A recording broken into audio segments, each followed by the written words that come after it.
saja kita dengarkan, saya beri judul Perahu Iman, di mana dalam Injil ini kita menemukan 3 unsur penting yang membentuk seluruh cerita, antara lain pengajaran Yesus kepada orang banyak, mukjizat penangkapan ikan, dan panggilan Simon Petrus. Pada bagian pertama diceritakan bagaimana orang banyak mengerumuni Yesus untuk mendengarkan firman Allah. Supaya tidak terhimpit oleh orang banyak, maka Yesus naik ke perahu Simon dan menjauh sedikit dari pantai. Pada bagian kedua diceritakan mukjizat penangkapan ikan. Lukas adalah satu-satunya penulis Injil sinoptik yang memasukkan tentang penangkapan ikan yang ajaib dalam panggilan Simon. Dalam perikop Injil, Lukas dikisahkan tentang kehidupan orang-orang Galilea yang menggantungkan hidupnya di Danau Genesaret, bekerja menangkap ikan yang hanya dilakukan pada malam hari. Jika orang tidak menangkap apa-apa pada saat itu, maka hari itu akan berlalu tanpa hasil. Itulah yang dialami oleh Simon pada saat itu.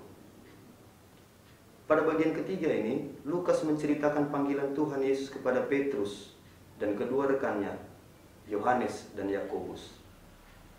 Pada waktu itu, Tuhan Yesus melihat mereka sedang membersihkan jala mereka, para nelayan yang lain. Rupanya semalaman mereka bekerja dengan sia-sia. Mereka tidak mendapat tangkapan sama sekali. Lalu Tuhan Yesus naik ke perahu Petrus di tengah kerumunan orang banyak. Yang menjadi satu-satunya cara bagi Yesus agar bisa dilihat dan didengar tanpa terhalang oleh orang banyak, duduk di perahu Simon yang baru tiba di pantai dan meminta dia menebarkan jalanya. Sepintas lalu, tidak ada yang salah dalam perintah ini. Tetapi jika kita perhatikan, perintah ini sangat janggal bagi kita. Secara logis, Petrus bisa menolak perintah Tuhan Yesus ini. Dia adalah seorang nelayan yang sangat berpengalaman karena pasti hal ini telah dilakukannya sejak lama. Tentu saja, Petrus lebih tahu tentang menjala ikan dibanding Tuhan Yesus. Kemudian, pada saat itu, hari sudah terang. Jika malam sebelumnya saja para nelayan tidak mendapat ikan, apalagi siang hari, hal ini menimbulkan keraguan bagi Simon dan kawan-kawannya. Namun demikian, Petrus tetap saja menuruti perintah Tuhan Yesus. Dia pun bertolak ke tempat yang dalam dan menebarkan jalanya. Tepat seperti apa yang diperintahkan Tuhan Yesus. Petrus memperoleh hasil tangkapan yang luar biasa banyak. Sampai-sampai jalannya pun robek.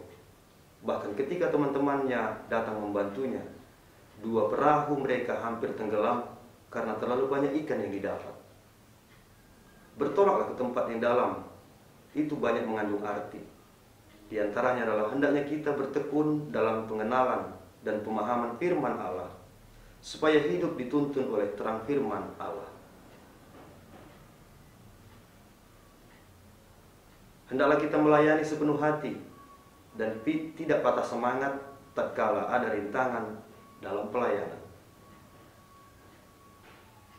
Lukas mempersiapkan pembaca untuk peran kepemimpinan yang dimainkan oleh Simon dalam seluruh kisah Lukas. Penekanan perahu Simon merupakan cara Lukas untuk menggarisbawahi pentingnya sang murid dengan menggunakan simbol yang tersedia. Ikonografi kekristenan awal seringkali memanfaatkan gambaran perahu yang syarat dengan penumpang sebagai gambaran tentang gereja. Gereja sendiri disebut perahu Petrus. Inilah yang akan terjadi juga ketika kita mengarahkan pelayanan kita seperti apa yang Tuhan mau. Pelayanan kita tidak akan sia-sia, tetapi akan menjadi pelayan yang berbuah banyak. Sayangnya, banyak pelayan Tuhan yang mengarahkan pelayanan sesuai kehendak mereka sendiri. Misalnya, pada zaman saat ini mengikuti tren yang tidak sesuai dengan kitab suci demi mempertahankan jemaat di tengah maraknya gereja-gereja yang terus bermunculan yang menjalankan program di gerejanya sebagaimana dia berbisnis. Mereka merasa paling tahu, lupa pada pribadi yang maha tahu. Walaupun bisa terlihat berhasil di mata manusia, tapi pasti sia-sia di mata Tuhan. Oleh karena itu belajar dari Petrus yang patuh terhadap apapun arahan Tuhan, walaupun terlihat tidak masuk akal. Tuhanlah memiliki pelayanan sehingga dialah yang berhak menentukan arah pelayanan kita. Dan hanya dialah yang mampu menjadikan pelayanan kita berbuah. Hal yang tidak mampu dilakukan oleh manusia. Setelah mendapatkan tangkapan yang begitu banyak, Petrus langsung tersungkur di hadapan Tuhan Yesus. Bahkan dia mengusir Tuhan Yesus. Karena Petrus tahu, orang yang ada di hadapannya bukanlah orang biasa. Petrus tidak layak untuk berdekatan dengannya. Tetapi Tuhan Yesus malah berkata, "Jangan takut, mulai dari sekarang engkau akan menjala manusia." Ternyata sikap Petrus itu justru menunjukkan bahwa dia memiliki hati yang benar untuk dibentuk menjadi seorang murid.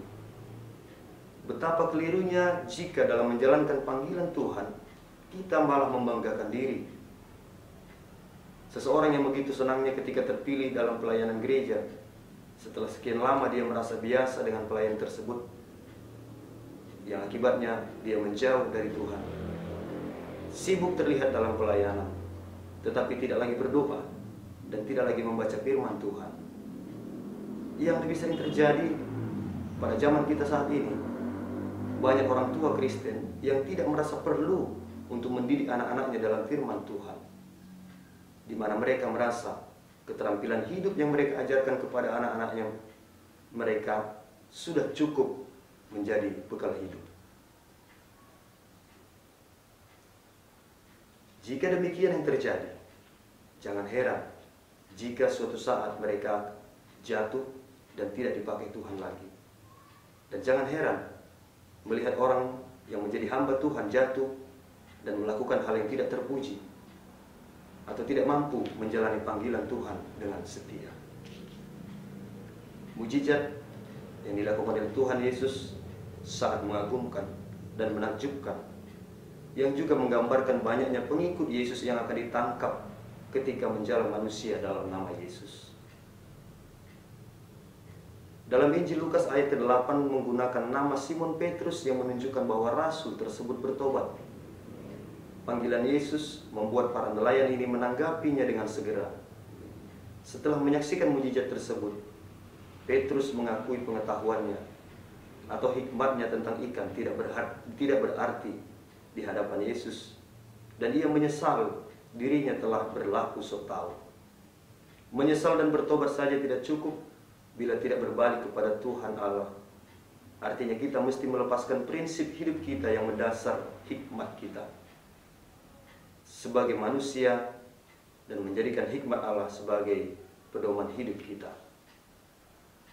Petrus tidak hanya menyesal atau bertobat, tetapi ia menyerahkan dirinya, mengikut Yesus dan meninggalkan rumah dan pekerjaannya sebagai nelayan.